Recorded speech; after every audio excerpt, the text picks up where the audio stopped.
The economy taking center stage in this year's election. Kamala Harris holding the record for most tie-breaking Senate votes, including President Biden's COVID stimulus package in 2021, which critics say grew today's inflation crisis. So what does this mean for her economic agenda? Sunday Morning Futures anchor Maria Bartiromo joins us now. Maria, good morning. It's great to see you. So now that Kamala Harris is the presumptive nominee, everybody is wondering how she would handle the economy because it's the #1 issue on the minds of voters. What do you think? Well, Carly, good morning to you. I think you have to assume so. You have to assume that she is going to continue what she's been doing in her career before getting to this place. Look, she was and is the most progressive senator. She was in the Senate.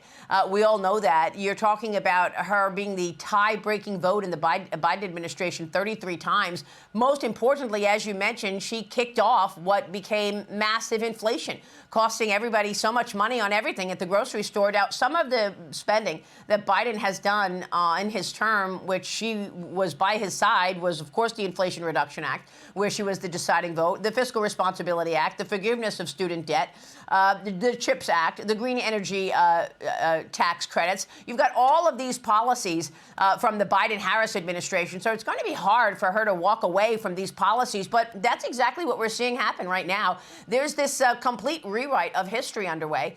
She wasn't the border czar, really? She doesn't want to ban fracking? Well, she was so adamant about banning fracking. How can you have such conviction on something and then turn around when you're running for president 100 days away from the election and tell the Hill, no, I'm not going to ban fracking? The border is obviously a massive black eye. So we'll see what happens there and how she's going to get out of all of these things that she basically put in place as the most progressive senator. You know, it's interesting. They keep the Democrats like to talk about what the Republicans are doing when, in fact, they're actually doing it. And now I understand they're using the same language as well. The Wall Street Journal last week wrote, "Can Trump beat Harris with common sense?"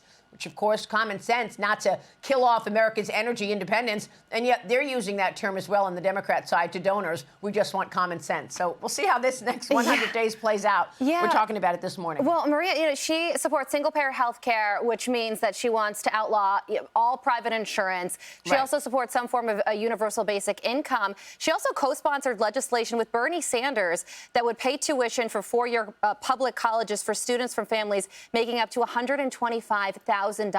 Her answer to everything when it comes to the economy is more government spending our taxpayer dollars. And throughout this period under Biden, government has been getting bigger. That's where the jobs are coming from, largely the government sector, in particular healthcare. A lot of Wall Street analysts last week were coming out with notes telling clients this is what will be impacted should Kamala Harris get to the White House. And they very much centered on healthcare because of that that decision for her, Medicare for All. So Medicare for All is also going to come back and haunt her, and the impact on this economy as well. And as you say, all of that spending led to 40-year high inflation, and we very well could see a redo of that. I spoke with one analyst the other day who said when you see inflation get excessive, like we have seen it above 7%, it actually got all the way up to 9.1% on Biden's watch, you typically have a second wave of inflation unless you have serious policies to stop it. So I would expect a second wave of massive inflation should Kamala Harris reach the White House.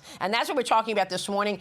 We will get a reaction to this complete rewrite in history, scrubbing her record clean from the governor of Florida. Ron DeSantis is joining me coming up. And then we'll talk with Ken Paxton, the AG of Texas, about the border and why they're running from the border. By the way, why run from the border and say you're not the border czar? I mean, obviously, just doing that in and of itself tells us that they understand how important a wide open border is to the American people and that America is upset about this wide open border. But now they're trying to run from it. So they've exposed themselves there. Obama has been pulling a lot of the strings, and Peter Schweitzer has a thing or two to say about that. You know, on the way out of the White House, President Obama had an interview, and he said, "I would love it if I could just be in my sweats in the basement and tell whoever's in charge what to do."